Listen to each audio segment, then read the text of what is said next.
Okay, guys, before we discuss the issue, we want to explain in advance what international trade and how its implementation.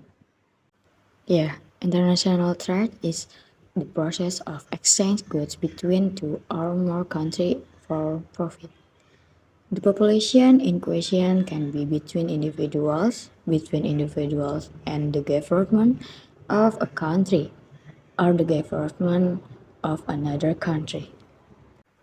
And now, my friend Yayu want to talk about how its implementation in international trade. Halo everyone, kali ini kita akan membahas salah satu teori perdagangan internasional yang terkenal. Ya, teori keunggulan mutlak yang dikeluarkan oleh Adam Smith.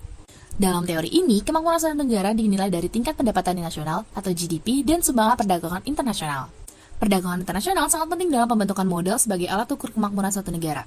Munculnya free trade, timbul persaingan untuk menciptakan produk dengan biaya murah dan kualitas yang bagus. Maka timbullah spesialisasi produk untuk meningkatkan produktivitas dan efisiensi dan berdampak pada GDP sebagai indikator keunggulan absolut dalam hasil produksi. Contohnya yaitu ada negara Jepang dan negara Indonesia.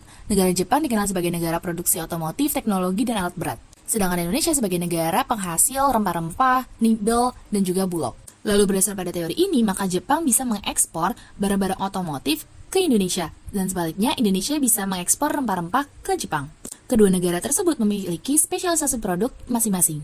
Hello everyone.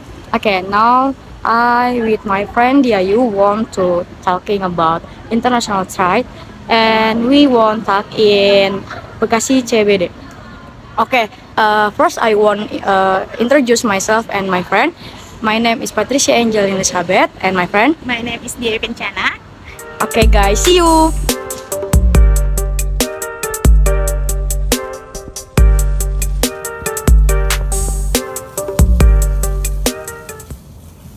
Halo Angel. Hi Diayu. Kamu kemarin bilang mau check up barang, jadi nggak ya? Yes, of course. Mau pesan apa sih emang? I want my earphone. Dari... No, made in Indonesia but made in China. Oh, itu kamu sering belanja-belanja kayak gitu? Yes, of course because I think murah, pricey juga, and then I think lebih bagus kok. Berarti kamu tahu nggak ya kalau misalnya kamu sering belanja di online shop kayak gitu tuh salah satu dari implementasi perdagangan internasional? Iya, karena perdagangan internasional itu adalah suatu kegiatan transaksi antara dua negara. Contohnya kayak kamu kan beli barang dari beli barang dari Cina, terus buat dimasukin ke Indonesia. Nah itu kan ada transaksi itu antara dua negara. Nah kira-kira kalau selama kamu belanja itu suka ada kendala nggak sih hambatan yang pernah kamu rasain?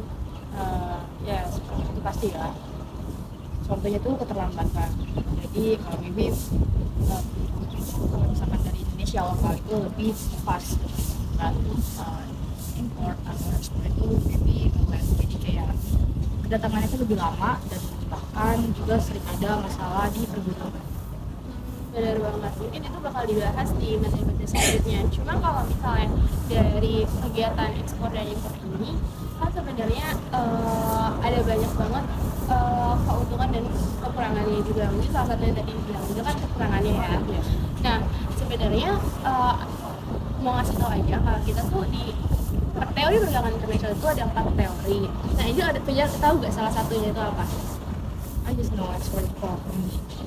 Ya itu mungkin salah satu contohnya. Kalau misalnya teori itu adalah tadi kayak Angel itu namanya teori mutlak, yaitu di mana Angel dari Indonesia itu butuh barang yang diproduksi di Cina, sedangkan Cina mungkin bisa aja dia ekspor barang yang diproduksi dari Indonesia. Nah itu kayak gitu.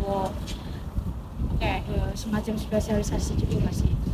Misalkan kita bisa mengimpor kan bahan-bahan baku dan Cina bisa mengimpor kayak misalkan hal kecilnya tadi kita lihat earphone di otomotif di Jepang.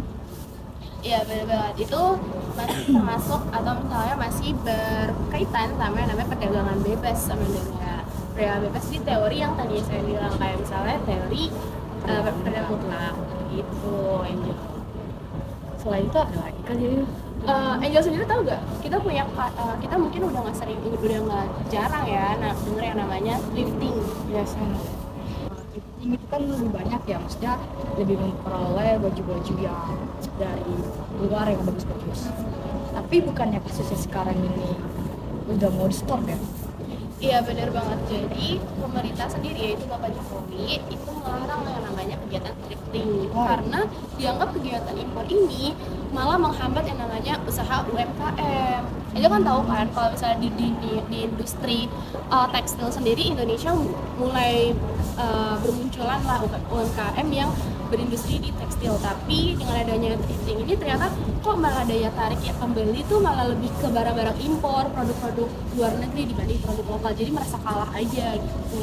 Yes, I think aku juga sering kayak gitu ya. Jadi menurut aku sih lebih bagus kita pakai produk luar karena sesuai sama model, perkembangan zaman, globalisasi.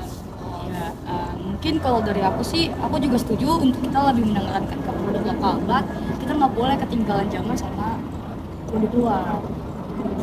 Mungkin itu bisa jadi catatan kecil ya buat para usaha UMKM untuk nggak mau kalah nih sama usaha-usaha yang pokoknya jangan sampai kalah sama barang-barang dari luar sehingga bisa bersaing dengan produk-produk dari luar negeri itu. Oke, ya yuk, I want buy Shopee Oke. sama check out dulu ya. Oke. Oke, see you deh yuk. See you.